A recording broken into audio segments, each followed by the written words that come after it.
नमस्कार साथियों, study with channel में आपका स्वागत है। आज हम लोग अपने यूपी टेट परीक्षा के संदर्भ में एनवायरनमेंट पोर्शन में एक बहुत इंपॉर्टेंट टॉपिक, जिससे निश्चित रूप से प्रश्न परीक्षा में संभावित रहता है, ओजोन पर चर्चा करेंगे। और ओजोन से प्रश्न परीक्षाओं में कई बार बन चुका है, जैसे CFC से संबंधित बन चुका है। ओजोन किस प्रकार का प्रदूषक है, ये भी प्रश्न आ चुका है। विषैली है कि नहीं, ये प्रश्न आ चुका है। मनुष्य द्वारा उत्पादित की जाती है कि नहीं। छोटे छोटे महत्वपूर्ण बिंदु, और चूँकि वो अल्ट्रावायलेट रेड से हमारी रक्षा करके त्वचा के कैंसर से रक्षा भी करती है, तो इस संदर्भ में ओजोन का हमारे लिए एक विशेष महत्व है। नेचर का प्रोटेक्टिव कवर, नेचुरल माना जाता है उसे। तो किन किन बिंदुओं पर ओजोन से किस किस तरह से प्रश्न बन सकते हैं, कैसे वातावरण में ओजोन का स्वतः निर्माण एवं विघटन होता है, और उसके विघटन में प्राकृतिक रूप के साथ साथ मानव जनित उत्पादों का भी योगदान है। तो इन सभी बिंदुओं पर आज हम लोग चर्चा करेंगे, और इसे आप अच्छे से देखेंगे और नोट डाउन करेंगे। जो भी बात अगर आपका कंसेप्ट क्लियर नहीं होता है तो उसे आप कमेंट सेक्शन में जाके क्वेश्चन कर सकते हैं, और टाइम रहते आपका आंसर या आपको सेटिस्फाई करने का प्रयास किया जाएगा। सबसे पहले हम लोग देखते हैं कि वायुमंडल में ओजोन की स्थिति क्या है। जैसे ओजोन शब्द आता है, सबसे महत्वपूर्ण एक शब्द है कि वायुमंडल में ओजोन कहाँ पाई जाती है। तो जैसा कि हम लोग एक संक्षिप्त चित्र में देख पा रहे हैं कि जो आपको एक डायग्राम दिखाया गया वायुमंडल का, सबसे निचला मंडल जिसे हम लोग क्षोभ मंडल कहते हैं, ट्रोपोस्फियर, और इसके ऊपर के मंडल को हम लोग समताप मंडल के नाम से जानते हैं, स्ट्रेटोस्फियर, जिसकी धरातल से औसत ऊंचाई लगभग 50 किलोमीटर है। यह आपकी परीक्षा में आया हुआ प्रश्न है। और इसी समताप मंडल में लगभग 20 से 35 किलोमीटर की ऊंचाई पर 20 से 35 किलोमीटर की ऊंचाई पर ओजोन की सांद्रता की अधिकता है। यानी अब तक परीक्षा में ये प्रश्न तो आ चुका है कि ओजोन किस मंडल में पाई जाती है, तो उत्तर हुआ था समताप मंडल। लेकिन अगर प्रश्न ये है कि समताप मंडल में लगभग कितनी ऊंचाई पर ओजोन की अधिकता है, तो उत्तर क्या हो जाएगा, लगभग 20 से 35 किलोमीटर। और इसी अधिकता के कारण इस क्षेत्र को ओजोन मंडल या ओजोनोस्फीयर कहा जाता है। ओजोनोस्फीयर कहा जाता है। यानी अब एक छोटा सा महत्वपूर्ण प्रश्न है कि ओजोनोस्फीयर किस स्फीयर में स्थित है, तो उत्तर होगा स्ट्रेटोस्फीयर। या ओजोनोस्फीयर किस मंडल में पाया जाता है, तो उत्तर होगा समताप मंडल। अगला एक महत्वपूर्ण शब्द यह है कि वायुमंडल में ओजोन का निर्माण किस प्रकार होता है। तो ओजोन की एक मुख्य विशेषता कि मनुष्य अपने किसी भी स्रोत के माध्यम से ओजोन को मुक्त नहीं करता है।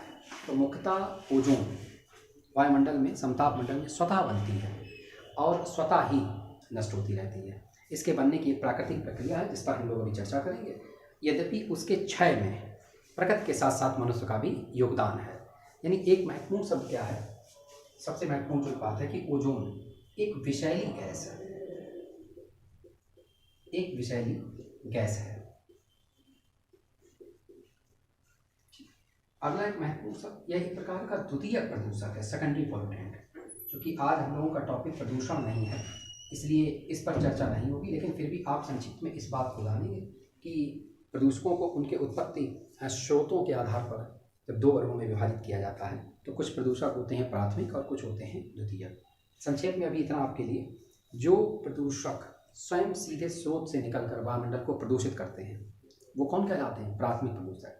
जैसे मनुष्य के द्वारा श्वसन क्रिया में कार्बन डाइऑक्साइड गैस मुक्त की जाती है और वो सीधे वायुमंडल में पहुंचकर वायुमंडल को प्रदूषित करती है, तो इस प्रकार का प्रदूषक कौन कहलाता है, प्राथमिक प्रदूषक। लेकिन जब कोई प्रदूषक जो प्रदूषण के लिए उत्तरदायी है, लेकिन वो स्रोत से सीधा नहीं निकला है, वो किसी वायुमंडल में उपस्थित तत्व के किसी प्राथमिक प्रदूषक से मिलकर बना होता है और हानिकारक प्रभाव प्रदर्शित करता है। यानी सीधे स्रोत से ना निकलकर वायुमंडल में या वातावरण में स्वयं उत्पादित होता है और फिर वायुमंडल को प्रदूषित करता है, तो ऐसे प्रदूषक को द्वितीय प्रदूषक कहा जाता है। जैसे अम्ल वर्षा के अंतर्गत सल्फ्यूरिक अम्ल या नाइट्रिक अम्ल का जो वर्षण होता है, वो एक प्रकार के द्वितीय प्रदूषक का उदाहरण है। तो ओजोन के लिए एक छोटा सा प्रश्न कि ओजोन किस प्रकार का प्रदूषक है, तो द्वितीय प्रदूषक।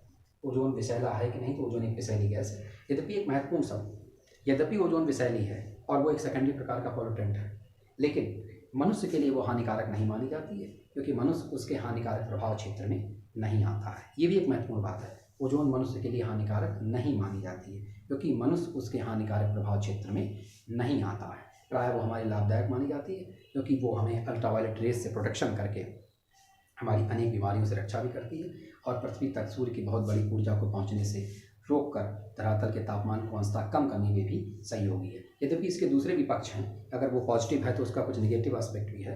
जैसे जैसे टॉपिक आगे बढ़ता जाएगा आप उसे जानते जाएंगे। तो वेरी फर्स्ट तो हम लोग ये देखेंगे कि वायुमंडल में ओजोन किस प्रकार बनती है। तो सबसे महत्वपूर्ण शब्द ये है कि समताप मंडल में उपस्थित ऑक्सीजन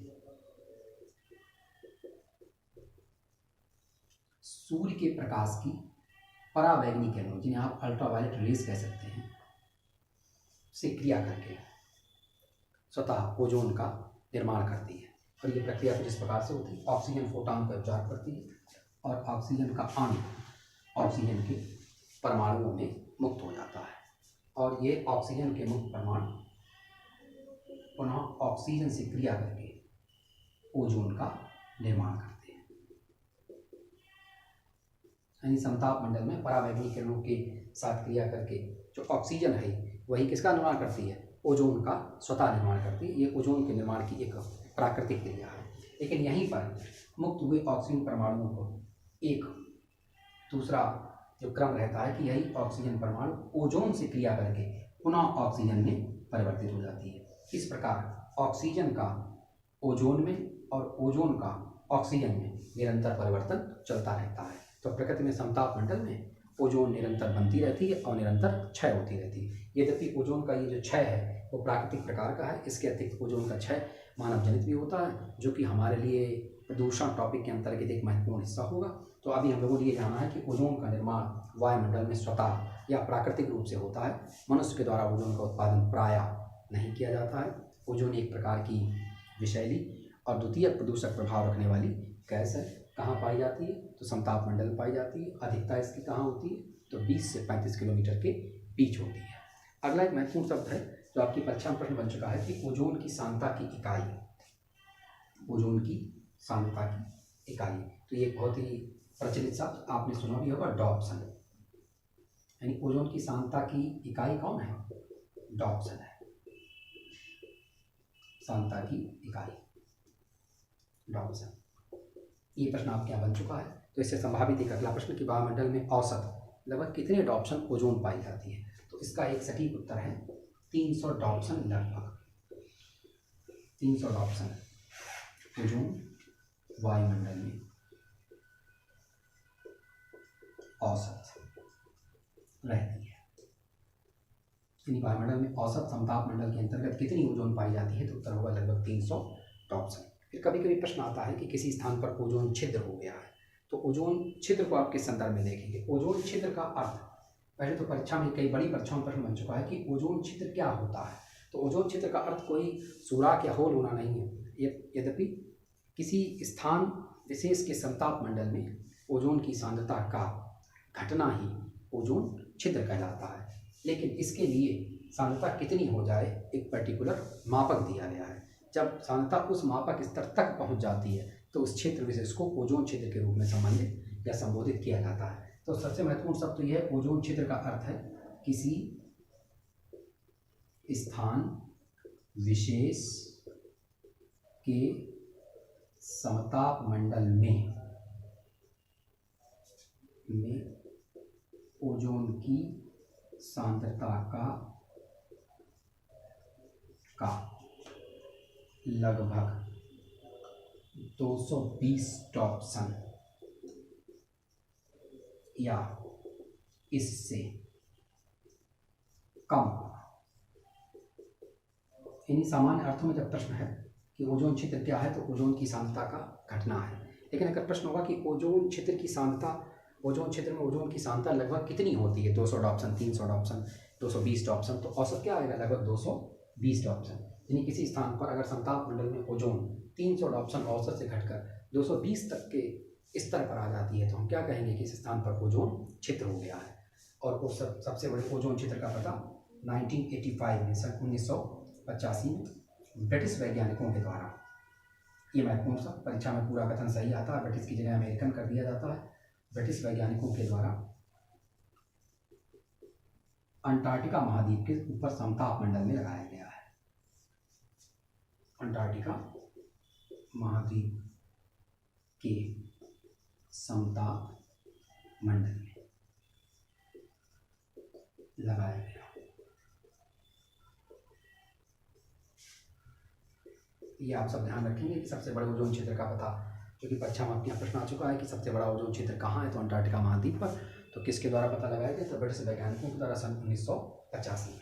इसी संदर्भ में कुछ महत्वपूर्ण शब्द की ओजोन अणु की पहचान और उसका नामकरण कब किया गया है, ये अब तक आपकी परीक्षा में प्रश्न नहीं आया। तो सन 1840 में ओजोन अणु की पहचान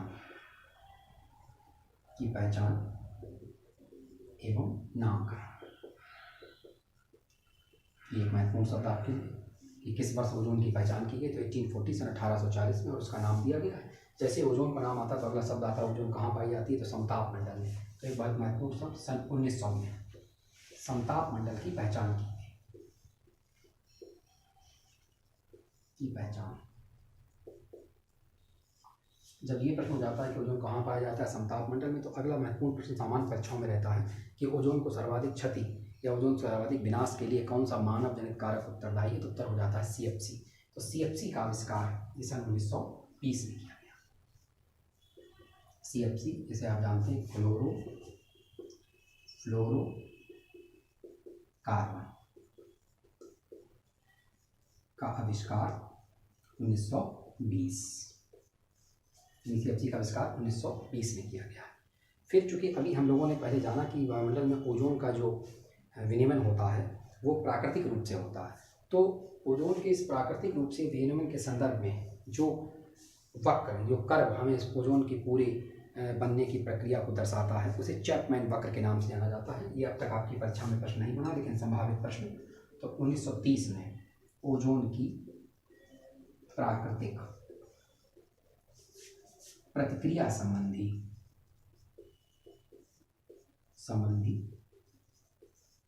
बहुत महत्वपूर्ण शब्द चैपमैन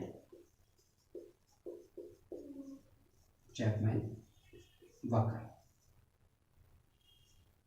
की खोज अवधारणा, यानी चैपमैन वक्र की अवधारणा सन 1930 में दी गई है।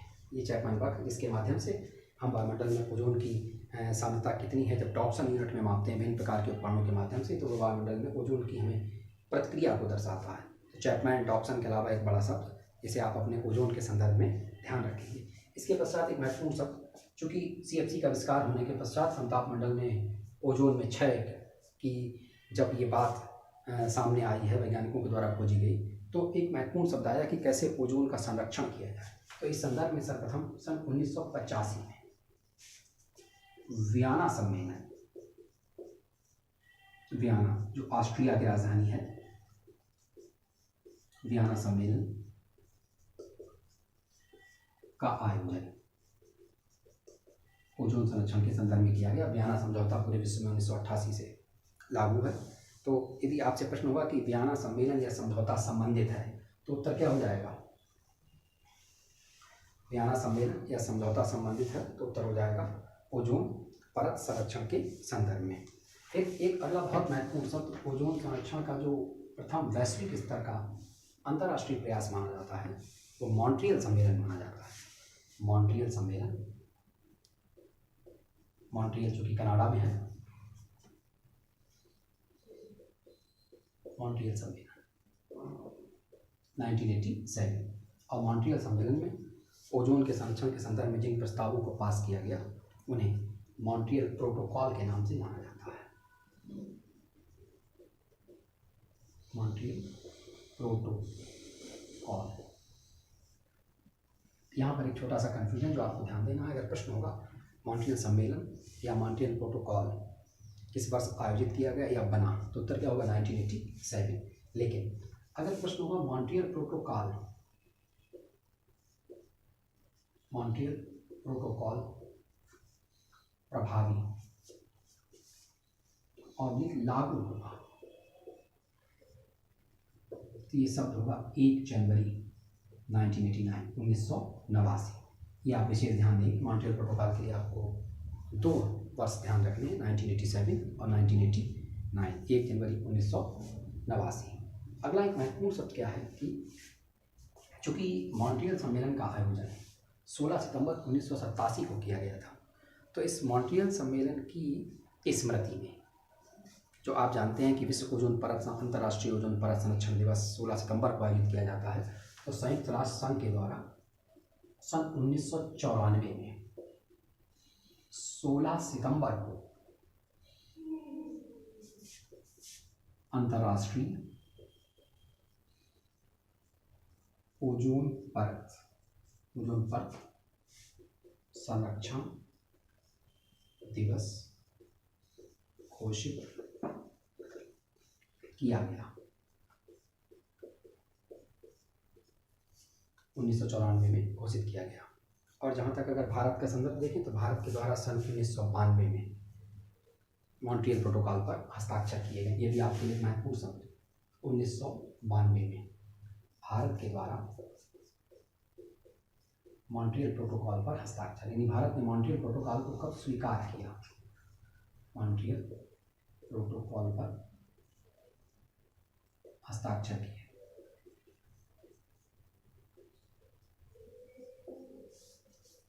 ठीक, मॉन्ट्रियल प्रोटोकॉल पर हस्ताक्षर किए।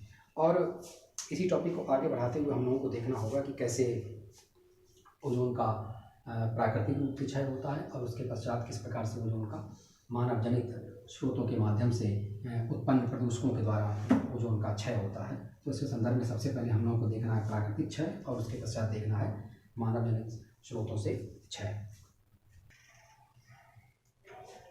तो अब अभी कुछ प्रश्न हम लोगों के इस तरह से और हैं, जैसे अब तक आपकी परीक्षा में प्रश्न आया कि ओजोन किस मंडल में पाई जाती है, इसे हम लोग अभी चर्चा कर चुके हैं। तो उत्तर, एक सटीक उत्तर है समताप मंडल या स्ट्रेटोस्फीयर। लेकिन ओजोन के अपने कार्य के आधार पर भी ओजोन को 2 वर्गों में विभाजित किया गया है और जरूरी नहीं कि हर बार ये प्रश्न आने पर कि ओजोन किस मंडल में पाया जाता है उत्तर समताप मंडल ही हो, क्योंकि ओजोन की अधिकांश मात्रा समताप मंडल में पाई जाती है, लेकिन उसकी कुछ मात्रा क्षोभ मंडल में भी पाई जाती है। तो महत्वपूर्ण शब्द क्या है कि ओजोन की 90% मात्रा समताप मंडल में, 90% मात्रा कहाँ पाई जाती है? समताप मंडल में पाई जाती है।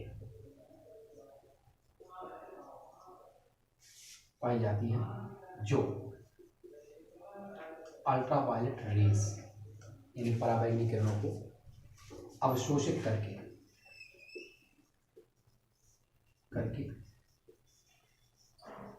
पृथ्वी तक आने से रोकती है।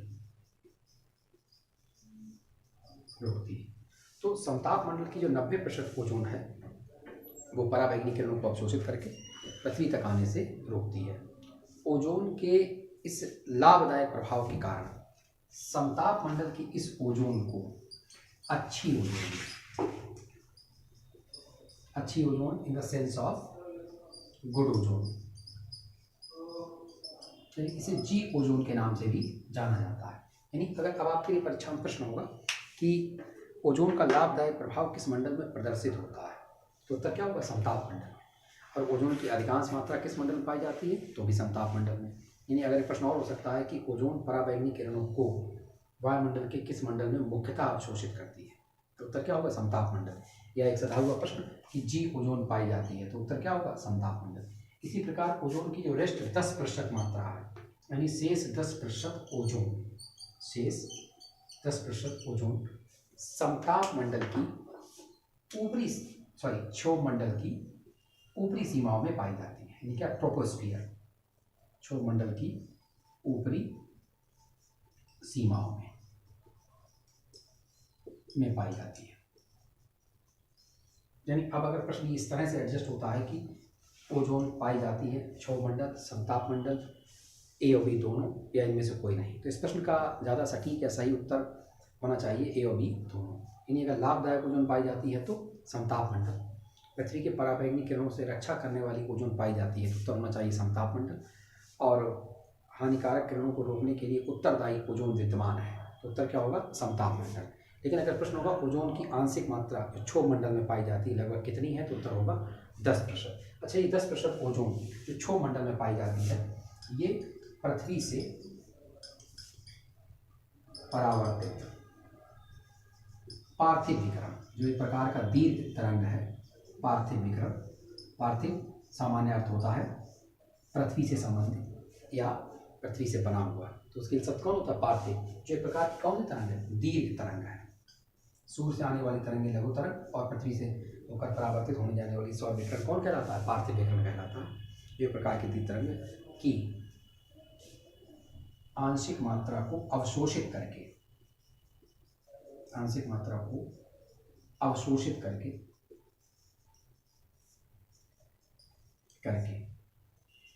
पृथ्वी के तापमान में वृद्धि करती है, तापमान में वृद्धि के लिए उत्तरदायी है।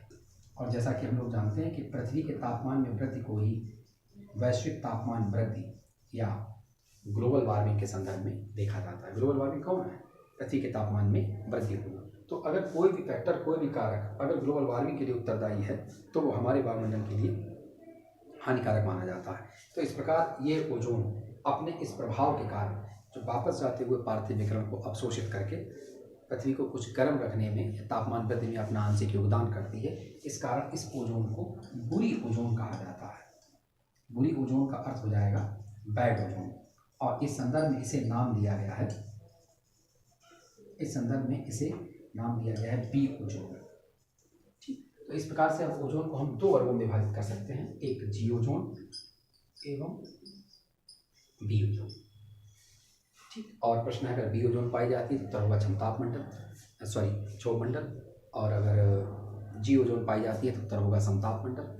ओजोन सामान्यता पाई जाती है तो उत्तर होगा समताप मंडल, और पृथ्वी के तापमान में वृद्धि के लिए या ग्लोबल वार्मिंग वृद्धि के लिए उत्तरदायी ओजोन पाई जाती है तो उत्तर होगा आपका क्षोभ मंडल। तो ओजोन का प्रभाव अगर परीक्षा में प्रश्न है तो ओजोन लाभदायक भी है, हानिकारक भी है, द्वितीय प्रदूषक है, और वो स्वयं में एक विषैली गैस है। प्रायः मनुष्य के लिए हानिकारक नहीं मानी जाती है क्योंकि मनुष्य ओजोन के प्रभाव क्षेत्र में नहीं है। किन किरणों की पृथ्वी तक पहुंचने से रक्षा करती है? तो अल्ट्रावायलेट रेज या पराबैंगनी विकिरण की। और पराबैंगनी विकिरण चूँकि 3 प्रकार की होती है, परीक्षा में आपके यहाँ प्रश्न बन चुका है, प्रश्न विवादित भी रहा है। तो आगे हम लोगों को ये डिस्कस करना है कि ओजोन किस प्रकार की पराबैंगनी किरणों को रोकने में कहाँ तक सक्षम है और कौन सी पराबैंगनी किरण क्षोभ मंडल में या मनुष्य के लिए सर्वाधिक हानिकारक मानी जाती है। तो इसमें सबसे पहले हम लोगों को ये जानना है कि पराबैंगनी किरणें मुख्यतः कितने प्रकार की होती हैं। पराबैंगनी किरण मुख्यतः कितने प्रकार की होती है? तो पराबैंगनी किरणों को मुख्यतः 3 वर्गों में विभाजित किया गया है। Ultraviolet rays, ultraviolet A, ultraviolet B और अल्ट्रावायलेट सी, यानी ए, बी और सी। तो पराबैंगनी किरणों के संदर्भ में हमें उनका वर्गीकरण 3 भागों में किया गया है, अल्ट्रावायलेट ए, अल्ट्रावायलेट बी और अल्ट्रावायलेट सी। तो इसमें सबसे महत्वपूर्ण शब्द क्या है कि समताप मंडल में ओजोन के द्वारा पराबैंगनी विकिरण की लगभग कितने प्रतिशत मात्रा अवशोषित कर ली जाती है? तो इसका लगभग सही उत्तर है 93 से 99%, यानी लगभग ओजोन के द्वारा पराबैंगनी विकिरण अवशोषित कर लिया जाता है। अंशतः जो पराबैंगनी विकिरण पृथ्वी पर आता है उनका मनुष्य के लिए क्या हानिकारक प्रभाव है उसे हम पराबैंगनी किरणों के प्रभाव के अंतर्गत देखेंगे। इनमें सबसे महत्वपूर्ण बात यह है सर्वाधिक हानिकारक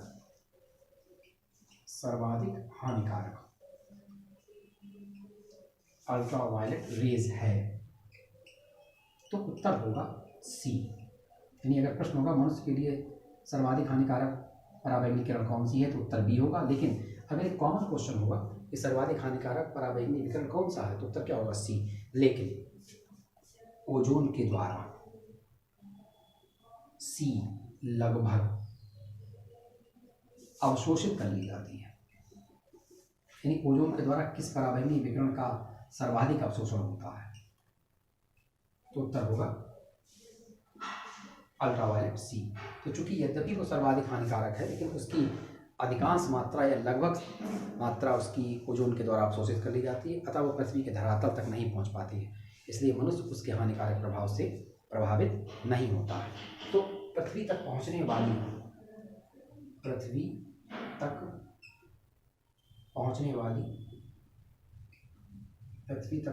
वाली अल्ट्रावायलेट, ये परीक्षा में अगला प्रश्न है, पृथ्वी तक पहुंचने वाली अल्ट्रावायलेट रेज हैं, तो उत्तर होगा ए एवं बी। यानी कौन सी पराबैंगनी किरण पृथ्वी तक पहुंचती है, तो उत्तर क्या होगा, ए एवं बी होगा। जिनमें मनुष्य के लिए सर्वाधिक हानिकारक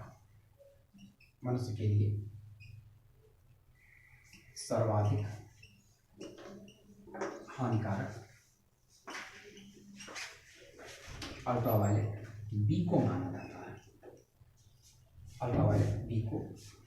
माना जाता है, यानी अगर आपसे प्रश्न होगा सर्वाधिक हानिकारक पराबैंगनी विकिरण है, तो उत्तर होगा सी। पराबैंगनी विकिरण कितने प्रकार का होता है अल्ट्रावायलेट रेज, तो उत्तर होगा 3, ए, बी और सी। ओजोन के द्वारा सर्वाधिक अवशोषित की जाती है, तो सी। पृथ्वी तक पहुंचती हैं तो कौन से पराबैंगनी विकिरण, तो ए और बी। मनुष्य के लिए सर्वाधिक हानिकारक पराबैंगनी विकिरण है, तो बी। तो चूंकि मनुष्य के लिए हानिकारक है, तो एक अंडरस्टूड क्वेश्चन है कि क्षोभ मंडल को सर्वाधिक कौन सी पराबैंगनी किरण प्रभावित करती है, तो उत्तर क्या होगा, बी होगा। अब इसके संदर्भ में हम इनका प्रभाव देखते हैं। तो अल्ट्रावायलेट ए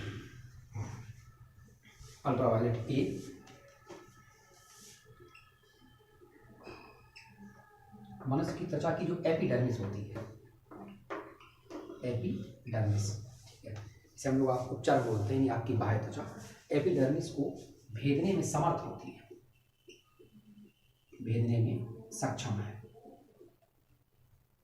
इस कारण जो मनुष्य की त्वचा, जब हम लोग साइंस में अपना अगला टॉपिक आप अपनी स्किन करेंगे तो आप जानेंगे कि आपकी त्वचा एपिडर्मिस और डर्मिस 2 भागों में बटी हुई है, और फिर त्वचा के जो बाहरी एपिडर्मिस स्तर है वो 5 लेयर से बना हुआ है, जिसमें कोलेजन और इलास्टिन के तंतु पाए जाते हैं। तो अल्ट्रावायलेट ए जो है वो एपिडर्मिस को भेदने में सक्षम है, और इलास्टिन तंतु जो त्वचा में पाए, तो अल्ट्रावायलेट ए जो हमारी एपिडर्मिस को भेदने में सक्षम होती है, ये एक महत्वपूर्ण शब्द है। त्वचा में इलास्टिन तंतु पाए जाते हैं जो त्वचा को स्ट्रेस से तनाव देते हैं, और उनमें जब शिथिलता आती है तो त्वचा शिथिल और ढीली पड़ जाती है, और ये समय पूर्व वृद्धावस्था का लक्षण माना जाता है। यानी अल्ट्रावायलेट ए का एक महत्वपूर्ण प्रभाव क्या है, समय से पूर्व बुढ़ापा आना। इसी प्रकार जो अल्ट्रावायलेट बी, ये बहुत महत्वपूर्ण हमारे लिए। अब तक आपकी परीक्षा में जो प्रश्न आया कि मनुष्य के लिए सर्वाधिक हानिकारक उत्तर जो विवादित हो चुका था अल्ट्रावायलेट बी के संदर्भ में, तो पहला तो प्रश्न ये रहेगा, मनुष्य के लिए सर्वाधिक हानिकारक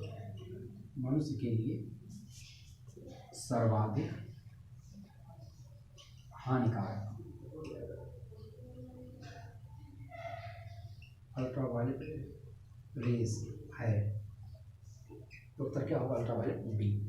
और इसकी एक बड़ी विशेषता क्या है कि मनुष्य की त्वचा में जो मेलानिन पिगमेंट पाया जाता है,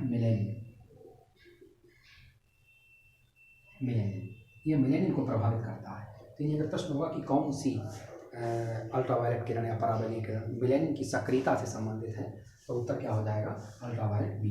ये प्रश्न अब तक आपकी यूपी टेट परीक्षा या सुपर टेट परीक्षा में नहीं पूछा गया है कि मेलानिन की सक्रियता को प्रभावित करने वाला या करने वाली पराबैंगनी किरण कौन सी है, तो उत्तर क्या होगा, अल्ट्रावायलेट बी। और इसकी वजह से त्वचा का रंग गहरा हो जाता है, त्वचा झुलस जाती है, जिसे सनबर्न कहा जाता है। इसे क्या कहते हैं, सनबर्न। तो अगर पराबैंगनी विकिरण के संपूर्ण प्रभाव को मनुष्य के शरीर के संदर्भ में अगर देखें, और साथ ही अगर इसका कुछ दुष्प्रभाव पौधों पर भी रहता है, तो उसे एक हम लोग डायग्राम के माध्यम से देख सकते हैं कि कैसे जो पराबैंगनी किरण मनुष्य की त्वचा को और साथ ही पौधों को प्रभावित करती है। तो इस तरह दे सकते हैं, अल्ट्रावायलेट रेज प्रभाव। तो एक महत्वपूर्ण शब्द ये है, सबसे पहले तो सनबर्न जैसे भी आपकी चर्चा हुई, त्वचा का झुलसना। इसके बाद एक महत्वपूर्ण शब्द है मोतियाबिंद, यानी इसे हम लोग कैटेरैक्ट कह सकते हैं, कैटेरैक्ट। ये भी अल्ट्रावायलेट रेज के प्रभाव से हो सकता है। त्वचा का कैंसर, ये आपकी परीक्षा में प्रश्न बन चुका है कि पराबैंगनी विकिरण से मुख्यतः मनुष्य के शरीर का कौन सा अंग प्रभावित होता है, तो उत्तर है त्वचा, और कौन सा रोग होने की संभावना है, तो त्वचा का कैंसर। इसके अतिरिक्त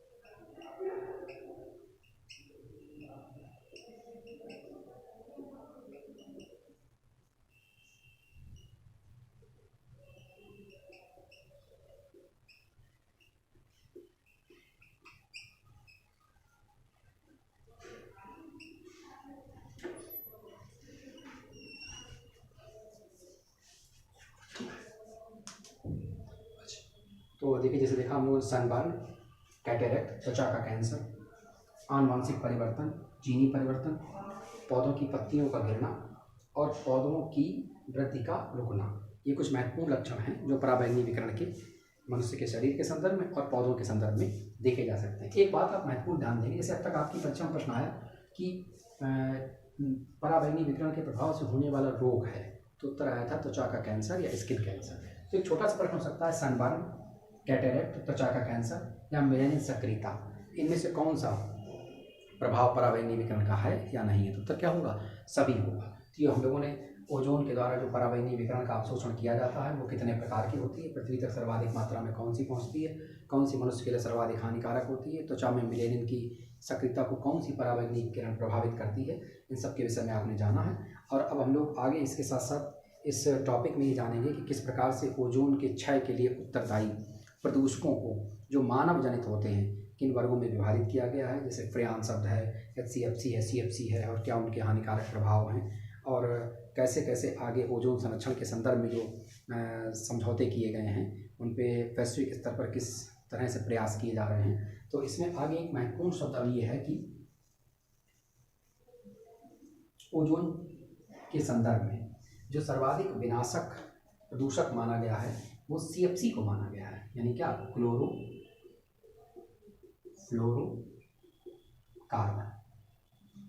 क्लोरोफ्लोरोकार्बन।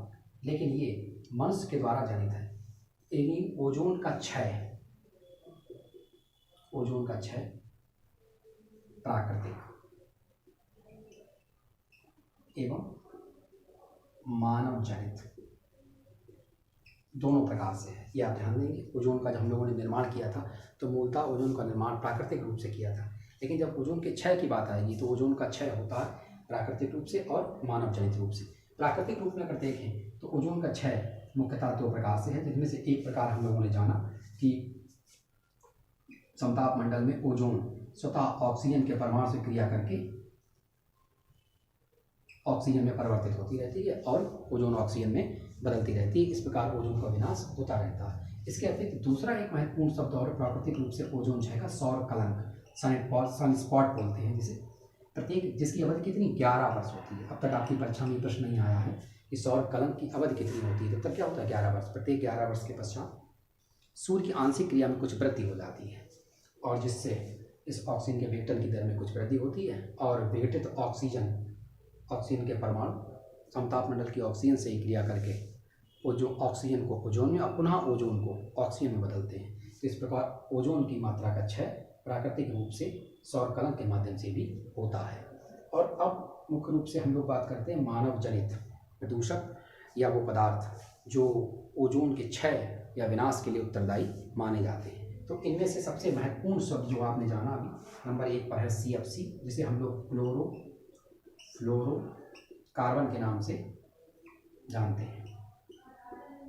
दूसरा एक महत्वपूर्ण शब्द है HCFCS, हाइड्रो क्लोरोफ्लोरोकार्बन।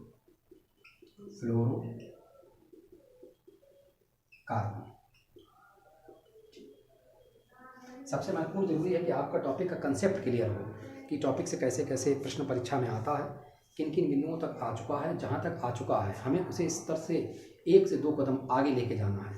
दूसरों से खुद को अलग सिद्ध करने के लिए उन टॉपिक्स के उन एस्पेक्ट तक पहुँचना बहुत ज़रूरी है जहाँ तक प्रश्न आ चुके हैं, और इनोवेटिव होते हुए खुद को कुछ क्वेश्चंस आगे स्तर तक ले जाना ताकि हम परीक्षा में आने वाले किसी नए तरह के प्रश्न को भी क्या कर सके, हैंडल कर सके। यानी अब हम लोगों ने एक शब्द सुना होगा फ्रेयान या फेरान, तो CFC और HCFC इन दोनों को मिला के सामूहिक रूप से फेरान या फ्रेयान कहा जाता है। तो अगर एक महत्वपूर्ण शब्द आपके लिए है, जैसे अब तक परीक्षा में प्रश्न आया फ्रिज में कौन सी गैस भरी जाती थी, तो उत्तर था फ्रेयान। तो यानी अगर संक्षेप में होता कि फ्रिज में होती है CFC HCFC दोनों या इनमें से कोई नहीं, तो इस प्रश्न के भाव से स्पष्ट हो रहा है CFC और HCFC दोनों ही कौन है, फ्रेयान या फेरान। लेकिन वर्तमान में फ्रिज में अब फ्रेयान या फेरान नहीं, इसके स्थान पर किसका, मैफ्रान का प्रयोग किया जाता है।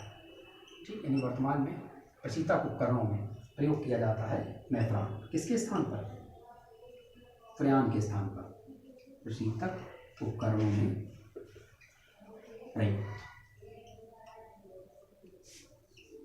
प्रशीतक उपकरणों में प्रयुक्त कौन, मैफ्रान। और इसमें जैसे क्लोरोफ्लोरोकार्बन में जो ओजोन क्षय के लिए सर्वाधिक उत्तरदायी तत्व क्लोरीन है उसकी अंशतः मात्रा को घटाया गया है और फ्रेयान को मेफ्रान के नाम से पृथक उपकरणों के संदर्भ में बाजार में उपलब्ध कराया गया है। तो अब अगर प्रश्न है कि फ्रिज में कौन सी गैस होती है, फ्रेयान, फेरान, मेफ्रान या सभी, तो एक सदा उत्तर क्या होना चाहिए, मेफ्रान। या एक छोटा सा प्रश्न कि फ्रेयान का विस्थापन किसके द्वारा किया गया है या फ्रेयान का सब्स्टिट्यूट है, प्रतिस्थापक है, तो उत्तर क्या होगा, मेफ्रान होगा। इसके अतिरिक्त कुछ अन्य मनुष्य के द्वारा उत्पादित किए जाने वाले ओजोन क्षय प्रदूषक जिनसे हम लोग मुख्य रूप से चर्चा कर सकते हैं, जैसे अगला देखेंगे आप HBFC, hydro bromo fluoro carbon, hydrobromo fluoro carbon. अगला एक शब्द है CCl4 यानी कार्बन टेट्रा क्लोराइड। CCl4 एक परिचित शब्द, तो कार्बन टेट्रा क्लोराइड यानी HCFC, CFC, हाइड्रोब्रोमो फ्लोरोकार्बन और कार्बन टेट्रा क्लोराइड सभी मुख्य कौन माने जाते हैं, ओजोन विनाशक माने जाते हैं। इसके अतिरिक्त CH3, CCl3, मिथाइल क्लोरोफॉर्म, इसके अतिरिक्त CH2BrCl यानी ब्रोमो क्लोरो मेथेन। और अगला एक अंतिम महत्वपूर्ण शब्द है नाइट्रोजन के ऑक्साइड। जैसा हम लोग जानते हैं 5 प्रकार के नाइट्रोजन के ऑक्साइड होते हैं, nitrous oxide, nitric oxide, nitrogen trioxide, nitrogen dioxide और नाइट्रोजन परऑक्साइड, जो मुख्य रूप से कौन, ओजोन विनाशक माने जाते हैं। यानी अब ओजोन विनाशकों की सीरीज में हम लोगों की सब ध्यान रखना है CFC, HCFC, hydrobromo fluorocarbon, carbon tetrachloride है, मिथाइल क्लोरोफॉर्म है और ब्रोमो क्लोरोमेथेन है और नाइट्रोजन के ऑक्साइड है। ये सभी कौन माने जाते हैं, ओजोन विनाशक या ओजोन प्रदूषक माने जाते हैं, जिनका निर्माण या उत्पादन मनुष्य के द्वारा किया जाता है। अब सबसे महत्वपूर्ण शब्द ये है कि जो चूंकि हम लोग चर्चा कर चुके हैं कि विश्व का सबसे बड़ा ओजोन छिद्र अंटार्कटिका महाद्वीप के समताप मंडल में है, तो आपके ये प्रश्न आ चुका है कि सबसे बड़ा ओजोन छिद्र किस मंडल में है, तो उत्तर आया था कहाँ पर है, तो अंटार्कटिका महाद्वीप पर है। तो अगला प्रश्न क्या है कि अंटार्कटिका पर ही विश्व का सबसे बड़ा ओजोन छिद्र क्यों है, तो इसका कारण ध्यान दें। चूँकि अंटार्कटिका महाद्वीप पर विश्व के अधिकांश देशों के शोध संस्थान स्थापित किए गए हैं और जैसे भारत का भी लगा हुआ है, भारतीय है और मैत्री है जैसे आप जानते हैं। और इसके अतिरिक्त एक महत्वपूर्ण शब्द क्या है कि कूलिंग स्टेशन होने के कारण वहाँ के समताप मंडल में CFC और HCFC इन गैसों की प्रधानता है। और चूँकि अगर हम देखते हैं तो भूमध्य रेखा के निकट औसत ऊंचाई क्षोभ मंडल की 18 किलोमीटर है, जबकि ध्रुवों के निकट कितनी है, 8 किलोमीटर है। यानी ध्रुवों पर ऊंचाई भी कम है और समताप मंडल वहाँ पर शीघ्रता से उपलब्ध है और ओजोन के लिए हानिकारक CFC की वहाँ पर क्या है, अधिकता है। इसके अतिरिक्त एक और महत्वपूर्ण शब्द समताप मंडलीय ध्रुवीय बादल, जिन्हें मदर ऑफ पर्ल भी कहा जाता है, मदर ऑफ पर्ल भी कहा जाता है, समताप मंडलीय ध्रुवीय बादल। दूसरा ध्रुवीय भंवर, जो चक्रवात के संदर्भ में होते हैं, इनकी उपस्थिति। और सबसे महत्वपूर्ण शब्द जो एक है सक्रिय क्लोरीन का प्रभाव। ये तीनों प्रभाव मिलकर अंटार्कटिका महाद्वीप के ऊपर के समताप मंडल में ओजोन क्षय में वृद्धि करते हैं, जिससे कि ओजोन क्षेत्र में, ओजोन परत में सबसे बड़ा जो क्षेत्र है या सांद्रता में सर्वाधिक कमी जो है वो अंटार्कटिका महाद्वीप के ऊपर के समताप मंडल में विद्यमान है। यानी अगर हमसे प्रश्न होता है कि अंटार्कटिका महाद्वीप के सबसे बड़े क्षेत्र का कारण है, तो उत्तर क्या होगा, समताप मंडलीय ध्रुवीय बादलों की उपस्थिति, ध्रुवीय भंवर और सक्रिय क्लोरीन प्रभाव, उपर्युक्त सभी। तो उत्तर क्या होगा, उपर्युक्त सभी। इसके अतिरिक्त किगाली समझौता जो वर्ष 2016 में किया गया, रवांडा ओजोन संरक्षण के संदर्भ में किया गया, किगाली समझौता, रवांडा ओजोन संरक्षण। तो ये हम लोगों ने ओजोन का निर्माण प्राकृतिक रूप से और मनुष्य के द्वारा उत्पादित प्रशोषकों के माध्यम से ओजोन का क्षय और साथ ही ओजोन संरक्षण संबंधी कुछ समझौते और ओजोन अणु की पहचान कब की गई है, समताप मंडल में ओजोन की क्या भूमिका है, क्षोभ मंडल में ओजोन की क्या भूमिका है मनुष्य के द्वारा ओजोन क्षय के लिए किस प्रकार से भूमिका का निर्वहन किया जा रहा है, और साथ ही प्राकृतिक रूप से ओजोन का क्षय जो सौर कण के माध्यम से होता है, ओजोन की हमारे वायुमंडल के लिए लाभदायक भूमिका पराबैंगनी किरणों के संदर्भ में, ये सब बहुत ही महत्वपूर्ण बिंदु हैं। और इस टॉपिक को आप अच्छे से एक बार अपने में समराइज़ करेंगे, नोट डाउन करेंगे, और इसमें अगर आपका कोई भी कंसेप्ट क्लियर नहीं होता है तो आप कमेंट सेक्शन में जाकर कमेंट करेंगे, या फिर आप सीधे कांटेक्ट भी कर सकते हैं। और दूसरा ये है कि सभी टॉपिक्स को आपको समराइज में अपने पास टॉपिक वाइज टॉपिक अपडेट करना है, और आपका कोई भी अगर डाउट रहता है तो आप निसंकोच हम लोगों से संपर्क कर सकते हैं, पूरी टीम आपके साथ है। और नेक्स्ट टॉपिक में हम लोग ओजोन के साथ साथ वायुमंडल के जो अन्य मंडल हैं, यानी क्षोभ मंडल, समताप मंडल, वायुमंडल का विभेदीकरण, पूरा डिफरेंशिएशन करेंगे, क्योंकि ये टॉपिक अपने आप में इन्वायरमेंट में 1 से 2 प्रश्न रखता है। ओजोन अपने आप में एक महत्वपूर्ण टॉपिक है, तो इसे अच्छे से तैयार कीजिए। और आज के लिए इस वीडियो में बस इतना ही। Thank you.